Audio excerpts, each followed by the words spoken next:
मुंबईला long term गुजरातकडे नेण्याचा आणि मराठी भाषा संपवण्याचा डाव भाजप आणि अडाणी रचत असल्याचा आरोप काल राज ठाकरे यांनी त्यांच्या सभेत केलेला आहे. सोबत फडणवीस हिंदू आहे का हे देखील तपासावं लागेल असं राज ठाकरे बोलतात. नाही, राजसाहेब किंवा उद्धवजी यांना मी मागेच सांगितल्याप्रमाणे भावनिक पद्धतीने बोलून जनतेच्या मनात संभ्रम तयार करून मतदानाची प्रक्रियेमध्ये विकासाचा अजेंडा बाजूला करायचा आहे. पण राजसाहेब किंवा उद्धवजींना मी वारंवार सांगतो, ते चुकतायत.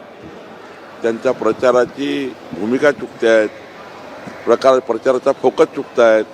या पद्धतीने त्यांनी खूप वेळा मतदान मागितलं, काही भेटलं नाही. आता डेव्हलपमेंटवर बोललं तरच मतदान मिळतं. मी एक लहान आहे या सिस्टीममध्ये, मी काही राजसाहेबाला किंवा उद्धवजीला सल्ला देणार नाही. पण त्यांची पार्टी किंचित होत चालली. याचं कारण असं आहे, प्रचाराचा दिशा चुकताय, त्यांनी निवडलेले विषय चुकतायत, त्यांनी निवडलेली प्रक्रिया चुकतायत आणि म्हणूनच त्यांची अधोगती होत आहे.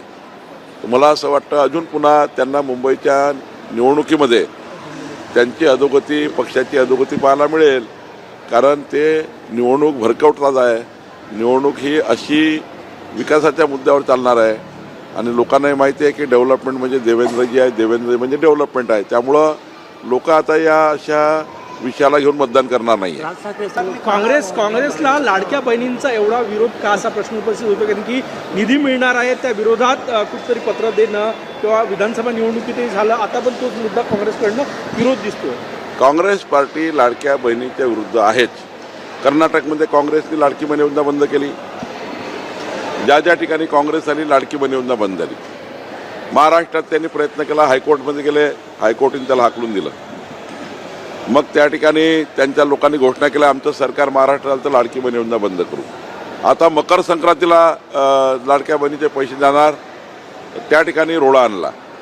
शेवटी काँग्रेसचं धोरण महिला विरोधी आहे. आधीपासूनच काँग्रेसचं ब्लड महिला विरोधी आहे. काँग्रेसने कधी आमच्या लाडक्या बहिणीला साथ दिली नाही. आणि मी आपल्याला आवर्जून सांगेल, जोपर्यंत देवेंद्र फडणवीस सरकार महाराष्ट्रात आहे लाडकी बहीण योजना सुरू राहणार आहे.